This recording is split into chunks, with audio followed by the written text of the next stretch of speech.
नमस्कार, आदाब, सत श्री अकाल। न्यूज IBN 2020 में आपका स्वागत है। सच कभी छुपता नहीं, IBN कभी रुकता नहीं। मैं सरवर खान सरीवाला आपको दिन भर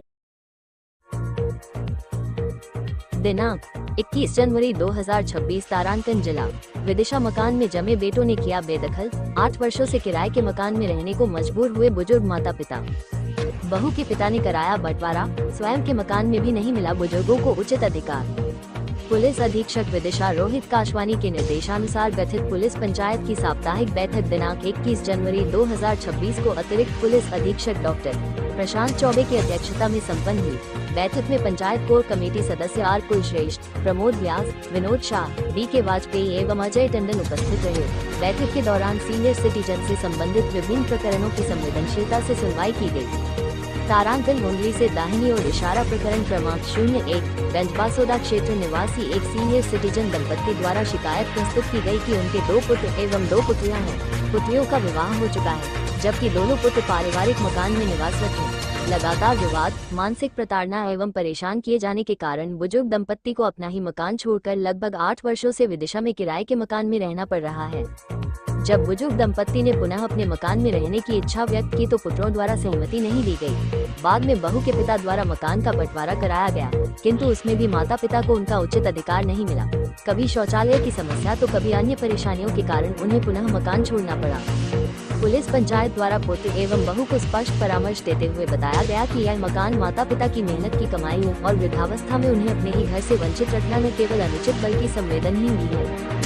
पंचायत द्वारा यह निर्णय लिया गया कि बुजुर्ग माता पिता अपने मकान में निवास करेंगे तथा उन्हें किसी भी प्रकार की परेशानी नहीं दी जाएगी। भविष्य में यदि किसी प्रकार की प्रताड़ना होती हो तो विधि सम्मत कार्रवाई करते हुए आवश्यकता पड़ने पर बच्चों को ही मकान से अलग किया जा सकता है, किंतु माता पिता के अधिकार पूर्ण रूप से सुरक्षित रहेंगे। दोनों पक्ष इस निर्णय पर सहमत हुए तथा आगामी तिथि पर पुनः सुनवाई निर्धारित की गई।